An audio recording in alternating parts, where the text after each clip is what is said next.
নমস্কার। এই গরমে সবাই কেমন আছেন? আশা করি সবাই খুব ভালো আছেন আর খুব ভালো থাকবেন, ভালো থাকার চেষ্টা করবেন।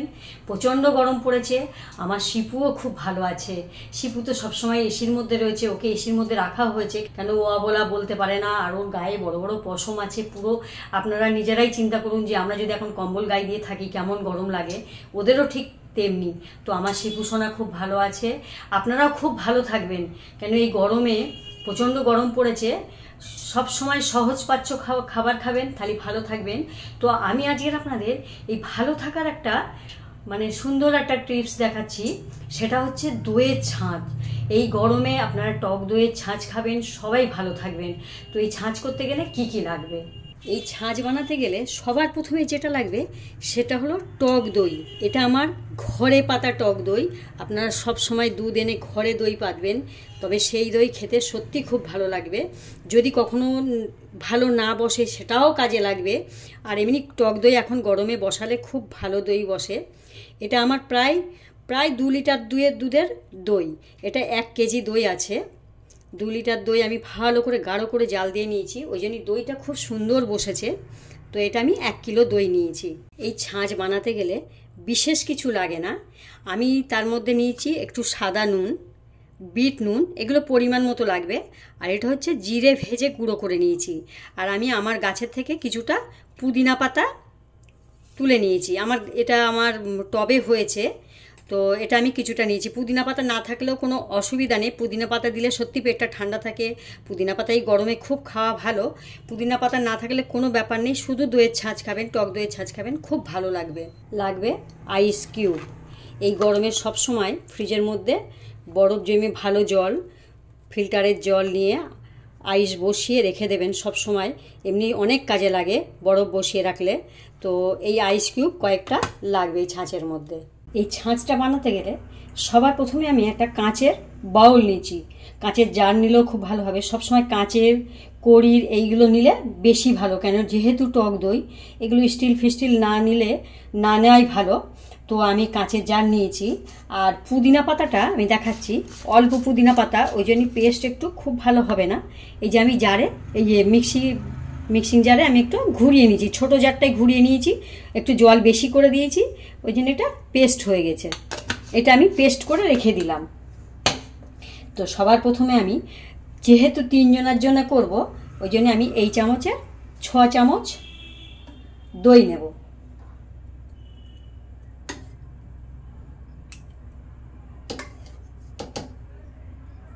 চার, 5,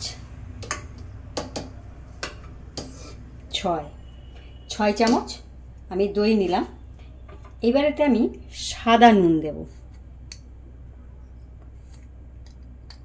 সাদা নুন দিলাম 1/3 চা চামচ। আর বিট নুন দেব আমি 1/2 চা চামচ। এটা আমার ছোট চামচ একটা, ওই জন্যই 1/2 চা চামচ এটা দিলাম। এটা মশলা তোলা চামচ। আর একটা হ্যান্ড ব্লেন্ডার নিয়েছি, এটা খুব ভালো কাজের। এটা আমি ব্লেন্ড করে নেব।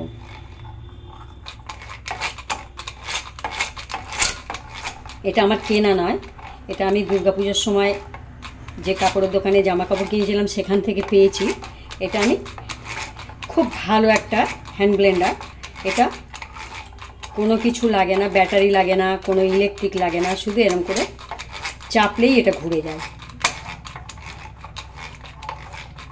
এটা আমি সুন্দর করে ব্লেন্ড করে নেব। সবার ঘরে এরকম হ্যান্ড ব্লেন্ডার থাকে না, ওই জন্য আমি এটাকে সরিয়ে দিয়ে আমি দেখাচ্ছি আরও কিভাবে করা যায়। এই ধরনের একটা বিটার দিয়ে এটা এইভাবে করে নিলেও ভালো হয়। এরকম হাত দিয়ে এইভাবে ঘুরিয়ে নিলে হয়। মাঝে মাঝে এরকম করে নিয়ে আবার হাত দিয়ে একটু এরকম করলে সুন্দর ব্লেন্ড হয়ে যায় দইটা। চামচ দিয়েও করা যায়, যাদের ঘরে যেমন যন্ত্রপাতি আছে সেইভাবে করে নেবেন। আর এই গরমে সবার ঘরে টক দই যেন অবশ্যই থাকে। টক দইটা থাকলে সবাই ভালো থাকে। রোদ্দুরে থেকে কেউ বাজার থেকে আসলো, কেউ দোকান থেকে আসলো, কেউ অফিস থেকে আসলো, তাদের যেন এরকম একটা ছাঁচ বানিয়ে অফিস থেকে আসলে বা বাজার থেকে আসলে আধা ঘন্টা ফ্যানের নিচে বসে তারপর যেন এরকম একটা ছাঁচের শরবত যেন তারা খায়, খেলে শরীরটা খুব ভালো থাকে, ঠান্ডা থাকবে। ব্লেন্ড হয়ে গেছে, আমি এবারে জল দেব।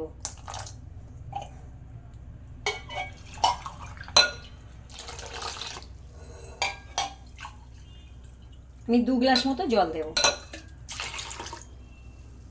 2 গ্লাস জল দিলেই হয়ে যাবে।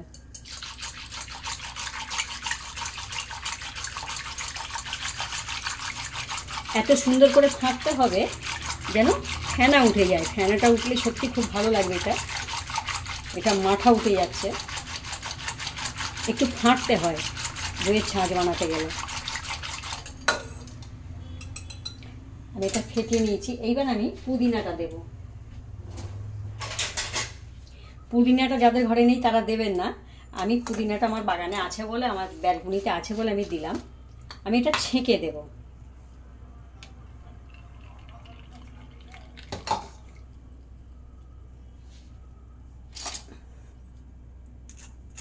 পাতাটা ছেঁকে দিলাম, শুধু রসটুকু দিলাম।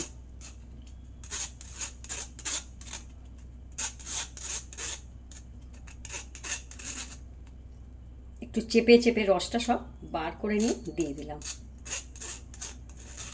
এটা হচ্ছে পাতা, এটা আর দিলাম না।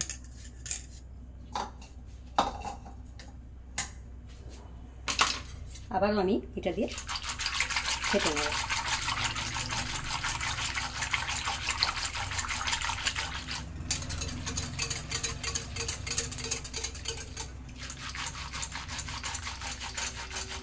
দেখুন কত সুন্দর একটা ছাঁচ বানানো হয়ে গেল, চটজলদি হয়ে যায়, খুব তাড়াতাড়ি হয়ে যায়। এটা আপনারা সব সময় প্রত্যেকেই গরমে খাবেন, প্রত্যেকেই। দইটা অ্যাডভান্স এনে রাখবেন, এখন দই পাওয়া যাচ্ছে না, মানে দোকানে গেলে বলবে দই শেষ হয়ে গেছে, ওই জন্য দইটা একটু অ্যাডভান্স এনে রাখবেন। আর যদি না পান তো দুধ এনে দইটা পেতে নেবেন। দইটা পাতলে মানে ছাঁচ রেখে দেবেন, তাতে দইটা বসিয়ে নেবেন। আমার সুন্দর করে ফেটানো হয়ে গেছে। সবার লাস্টে ফিনিশিং হলো আইস কিউব। আমি আইস কিউব দিয়ে একটু ভালো করে ফেটে নেব আবার।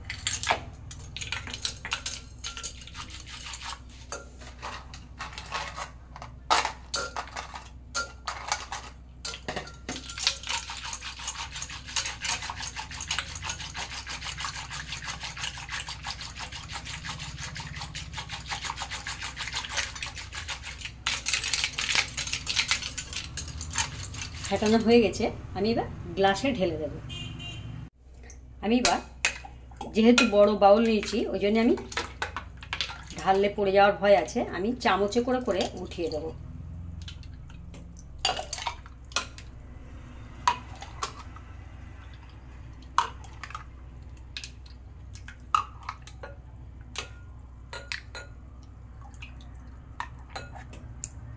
আর একটা গ্লাস নেব।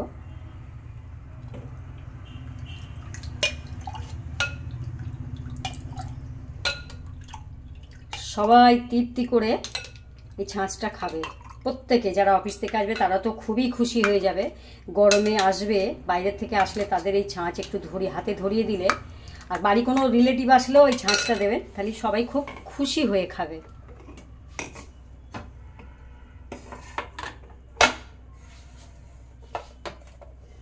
এবার ওপর থেকে একটু আইস কিউব দিয়ে দেবো, আর একটু পুদিনা পাতা দিয়ে দেবো।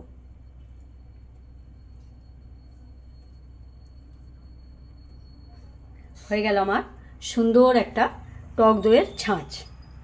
খুব ভালো একটা রেসিপি, সত্যি খুব উপকারী একটা রেসিপি। আপনারা বানাবেন, সত্যি খুব ভালো লাগবে, আর খুব তাড়াতাড়ি হয়ে যায়, এটা সবাই মোটামুটি জানে।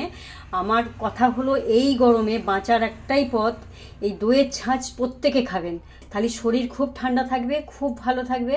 আর আমি যেভাবে বানিয়েছি আপনারা ঠিক সেইভাবে বানাবেন, বানিয়ে কেমন হয়েছে আমাকে জানাবেন। আর এই ছাঁচটা বানিয়ে আপনার বন্ধুবান্ধব, আপনার রিলেটিভদের সাথে শেয়ার করবেন। আর ছাঁচটা দেখে আমাকে সাবস্ক্রাইব করবেন, প্লাস বেল আইকনে ক্লিক করবেন, তাহলে আমি এই ধরনের শরবতের রেসিপি আরও আপনাদেরকে উপহার দেবো। আর এই ভিডিওটা দেখার জন্য আপনাদেরকে ধন্যবাদ।